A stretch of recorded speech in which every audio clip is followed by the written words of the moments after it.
방금 소개받은 창원대학교 김태우라고 합니다.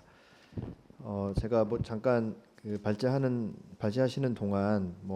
기사를 찾다 보니까 최근에 그 뮌헨 안보회의 의장이었던 볼프강 이싱어라는 그 의장이 전쟁은 총격전이 있을 때만 일어나는 것은 아니다라고 하면서 인공지능은 분쟁이 진행되는 방식을 바꾸고 있고 또 사이버 공격과 여러 허위 정보들이 또 새로운 위협을 만들어내고 있다라고 하는 기사를 봤습니다. 이제 그만큼 오늘날 어떤 기술 발전과 또 이로 인해서 발전하는 여러 환경 변화에 대응해서 또 이런 사이버 안보와 관련된 여러 개념을 재정립하고 또 이로 인한 위협에 대응할 수 있는 여러 법적인 체계와 어떤 작용법상의 근거들을 토론하는 이 자리가 유의미하다고 생각을 하고요. 좀 시간이 많지 않기 때문에 저는 간단하게 모든 분에 대해서 질문을 드릴 수는 없지만 제가 나름 그 궁금했던 그런 내용들을 위주로 해서 몇 가지 질문을 드리는 것으로 이제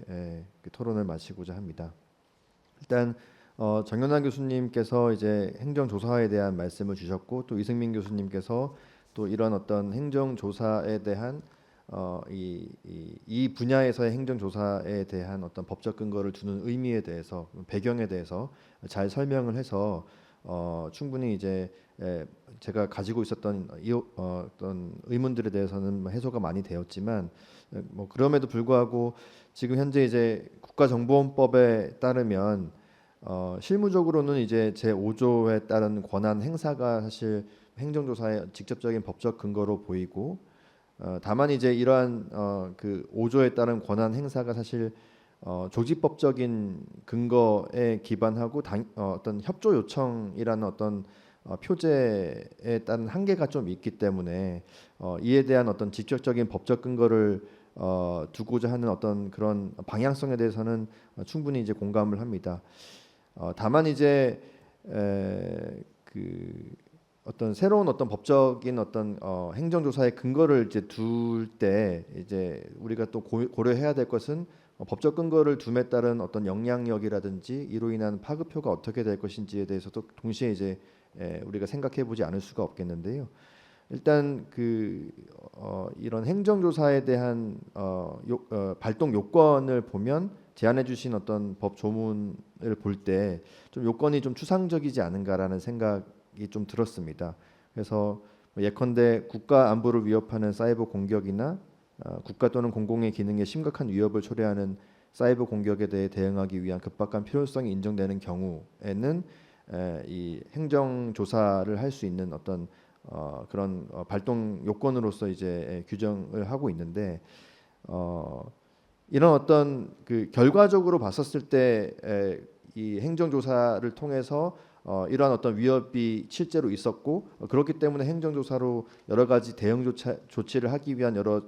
단계적인 어떤 선제적인 대응이 가능했다라고 하면 이제 큰 문제는 없겠지만